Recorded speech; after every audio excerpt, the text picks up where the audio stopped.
What up, Net fans? NetsBoy here, bringing you the latest in your Brooklyn Nets news. Today is January 8th, 2014. It's also my father's birthday. Happy birthday, Dad. Yeah. And currently, the Nets have actually won 3 in a row. They started off with an awesome buzzer beater victory over the Thunder, courtesy of Joe Johnson. And then they won 2 more after that, and they've looked, I don't want to say they looked better, but they've just looked more confident. And it's really interesting.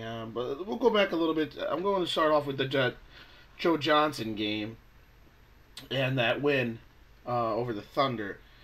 I call it the Joe Johnson game. Joe Johnson is the guy who has to be, the guy now on the Nets. Lopez, as we all know, is out for the season. Garnett is incapable of playing basketball anymore. Pierce is been too inconsistent. Dan Williams continues to be hurt with his ankle. What the hell? I don't know. It's really all on Joe Johnson, and I think it's time for Joe Johnson to really continue to step up and be that guy. And he basically has, these last few games. Before that game, though, he was averaging, I think he didn't even crack double digits in the last, 5 games before that. I don't think he cracked double digits that game either. But he finally played well. He played well against the Hawks. The game against the Cavaliers, he didn't play as well, but they still won. That was more Paul Pierce's doing. But the fact is, Joe Johnson has to start scoring 20 points a game for this team to start winning. And, Joe Johnson, I don't know if he has that in him anymore on a nightly basis. I don't know, but that game against the Thunder was fantastic. They played great, and I love the way that Joe Johnson hit the game-winning shot. I love the way they beat the Thunder on the Thunder's home court. That was fantastic, and that looks like it's turning things around slightly. But they got to continue here, because then they beat the Cavs. Very good, except the Cavs didn't have Kyrie Irving. Whatever. And then they beat the Hawks, which was very good, but they didn't have Al Horford. But at the same time, the Nets don't have Brook Lopez, so I guess it's just whatever. So they won three in a row, and they are currently 13 and 21. Yeah, 13 and 21 or 12 and 21. One of those two, and they're looking better, if that's considered better. They have to just continue to play better and continue to play here, and they're winning not on their offense; they're winning on their defensive intensity. I don't think they've broken. They haven't really been scoring a lot these last few games, but they're winning because they're playing great defense. And that's what they got to do. They have to kind of have that Bulls mentality. That, by the way, the Bulls traded Luol Deng. Yeah, yes, you know about that. Luol Deng and for Andrew Bynum and draft picks. That's an interesting one right there, because I guess the Bulls figure they're not going to re-sign Luol Deng in the future, so they might as well trade him. I think that was the reason, but I don't know. And Bynum will end up being waived, so Bynum's out there in free agency right now. Well, not free agency, but can be claimed off waivers because the Cavaliers waived him. So I wonder what's going to happen there. Probably the Lakers are going to try to pick him up because the Lakers wanted to try to trade for him, but who knows? That'll be interesting to see where Bynum goes now. That was a nice little attempt by the Cavs signing Bynum. I thought that might have been working off a little bit better for them, but whatever. But anyway, the Nets have won 3 in a row. They're playing better. They're playing tough defense. But they've got the Warriors tonight.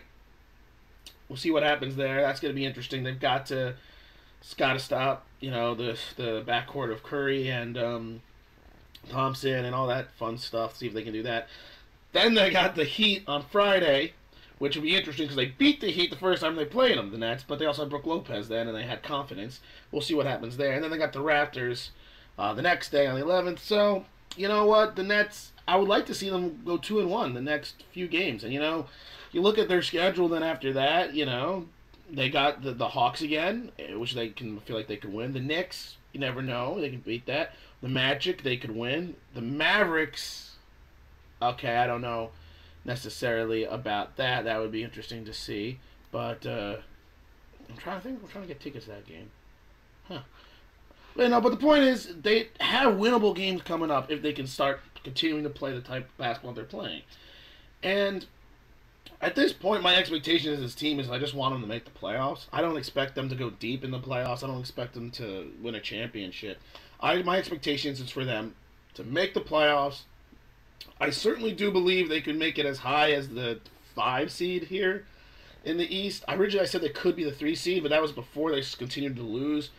I don't see them making the 3 seed. They would need one hell of a turnaround to do that. But I think the 5 seed is not out of their grasps. I feel like the playoffs are certainly not out of their grasp. They're only, I think, 2.5 games bad out of the playoffs. And the whole idea about blowing up the team, I think, is they shouldn't do it. Because, first of all, the core of the team is still intact. Even though Lopez is hurt, Darren Williams is 29 years old. Joe Johnson is 32. Whatever. Joe Johnson plays like he's 40 years old anyway with style of game. So Joe Johnson getting a couple of years older is not really going to impact his game too much. And Lopez is 25. Yes, Lopez had the surgery. So when Lopez comes back next year, they're still going to have Darren Williams, who'll be 30. Okay, he's right at that age he's got to stop. Joe Johnson will be 33. Like I said, the way his game plays is the same. And then Lopez will be 26. That's still their core. Garnett needs to retire. Don't care. Pierce, he's a free agent. He's useless. He doesn't blend with the team. And then I feel like you still have that core. You can bring in other players now that could solidify this team. So I don't believe the Nets should blow up the roster. I don't believe they should, give up on this year. That they shouldn't. However, maybe they should think about making some moves that might benefit them for the future. I actually read about an interesting negotiation. Now, this is just speculation about the Nets talking to the Memphis Grizzlies, in which they're looking to do possibly a Paul Pierce for Zach Randolph trade. Now, obviously, I don't think it'll be straight up. I'm sure there'll be other players involved. Actually, it can't be straight up because the contracts don't work out. But there were talks about that. The Grizzlies really like Paul Pierce, and also Paul Pierce has an expiring contract. And they kind of want to get rid of Zach Randolph's big contract now. We already know how they've traded away most of their good players. The Grizzlies, I don't think, are going to make the playoffs this year. They don't look like they're going to. I think they just want to do a salary dump. And the Nets could totally use a post-interior player like Zach Randolph and his rebounding ability. Zach Randolph is 16-10 this season. Sound familiar to you? Well, that's the way Lopez should be, but Lopez doesn't get 10 rebounds. But the point is, he can bring on the offensive end almost what Brook Lopez gave him. Not as good, but he gives more on the rebounding end. Less on the defensive end, but offensively, he's going to give that interior presence the Nets could use. So honestly, if they really think about doing that, which I think they should, I actually put together a package of my own. Paul Pierce, Reggie Evans, which I know Nets fans love Reggie Evans. I like him a lot too, but let's be honest, if you're going to get Zach Randolph, I can live with losing Reggie Evans. And Sean Livingston. Now, that's another guy as well that I've liked the way the Nets have played. The Nets have liked him a lot. But another guy you can live without. Those 3 guys, Paul Pierce, Sean Livingston, and Reggie Evans, for Zach Randolph and one of their other smaller expiring contracts. I forgot who the guy was. There was a guy who I looked up. I forget his name. And do that trade, straight up. I feel like it's a really fair trade.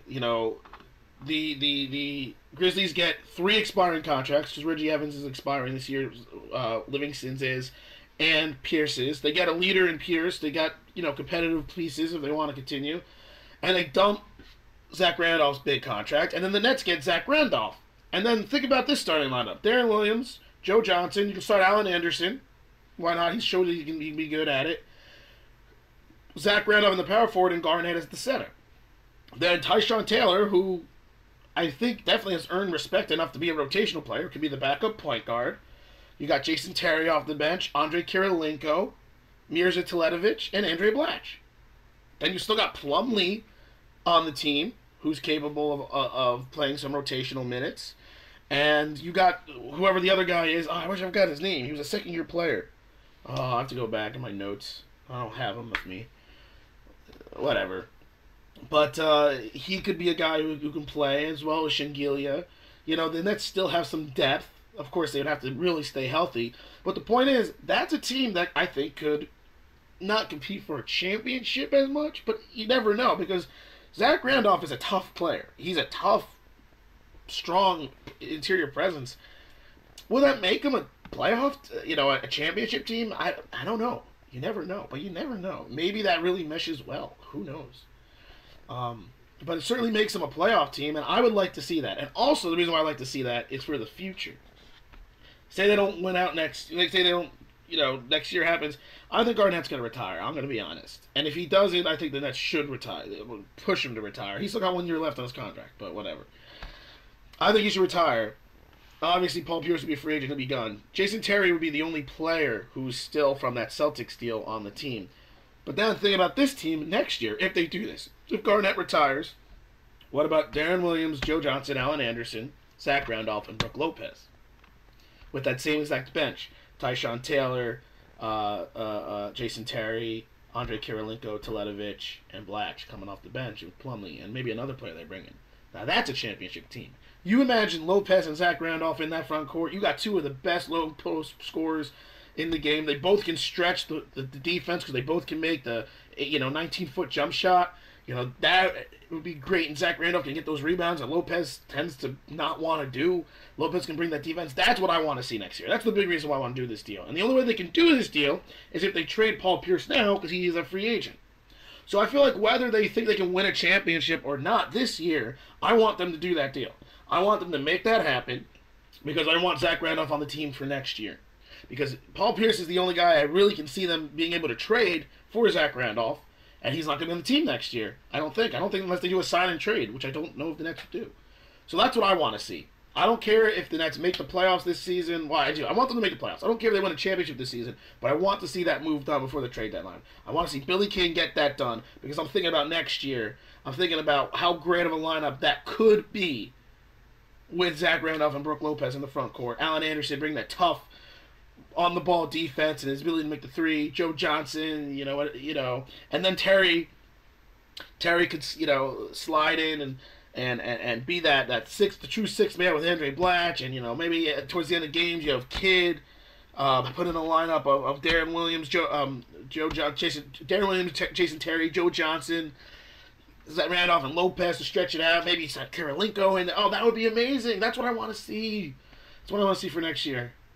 But for this year, I just want to see. That's the only time they can make that deal. So that's what I want to have happen.